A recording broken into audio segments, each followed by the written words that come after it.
I am Maria Anne Fitzherbert, once the wife, though never officially recognized, of King George IV of England.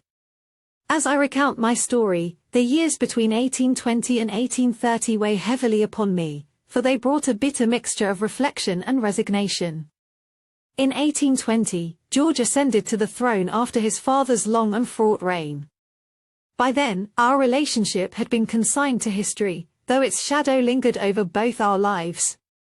Our marriage, solemnized in secret in 1785, was a union of love but also of defiance. George, then the Prince of Wales, had pursued me relentlessly, despite the chasm between our social standings and my being a Catholic widow. Against the laws of the realm and the royal family's approval, we married in a quiet ceremony. Yet, because of the Royal Marriages Act of 1772, it was deemed invalid in the eyes of the law. By the time George became king, he had long since cast me aside for political convenience and his disastrous union with Princess Caroline of Brunswick. That marriage, a loveless farce, served to highlight the sincerity of the affection we had once shared. Though estranged, I knew the torment he faced during his public battle to divorce Caroline, culminating in her exclusion from his coronation in 1821. In private, he often confessed his regret for the choices that led to our separation. These whispers of remorse were cold comfort to me, but they reaffirmed that ours had been no ordinary bond. My life in those years was one of quiet dignity. I retreated to my home in Brighton, surrounded by a loyal circle of friends and steadfast in my faith. Though I remained outside the court, I was not entirely forgotten. George would send me messages and tokens of remembrance, a bittersweet reminder of the life we had dreamed of but could never fully realize. Some whispered that I had been the true love of his life, though history's judgment would always temper such sentiments with skepticism. The king's health began to fail in the mid-1820s. By 1828, his physical decline was painfully evident, and I found myself reflecting on the fragile thread that had once bound us.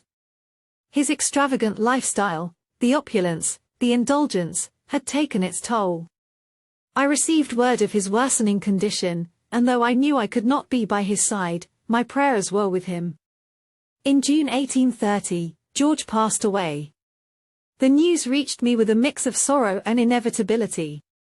He was a man of contradictions, charming yet reckless, passionate yet prone to self-destruction. Despite the bitterness of our parting, I mourned him deeply. To the world, he was King George IV, a monarch whose reign was marked by excess and controversy. To me, he was simply George, the man who had once defied the world to call me his wife. My later years were spent in quiet contemplation. I kept the letters he had written me, a treasure trove of our shared history, though I ensured they would remain private until after my death. I had no desire for scandal, only for the truth of our story to be known in time. Now, as I look back from the vantage of these passing years, I am neither bitter nor regretful. My life was shaped by a love that defied convention and by the sacrifices that came with it. I was never queen in name, but in my heart, I carried the weight of a crown forged in devotion. My story is not just one of love and loss but of resilience and grace in the face of a world that sought to deny our bond. And so, I remain Maria Anne Fitzherbert, a woman who loved a king but lived a life defined by her own courage and faith. History may never fully absolve or celebrate me, but my truth endures, whispered in the halls of memory and carried on the winds of time.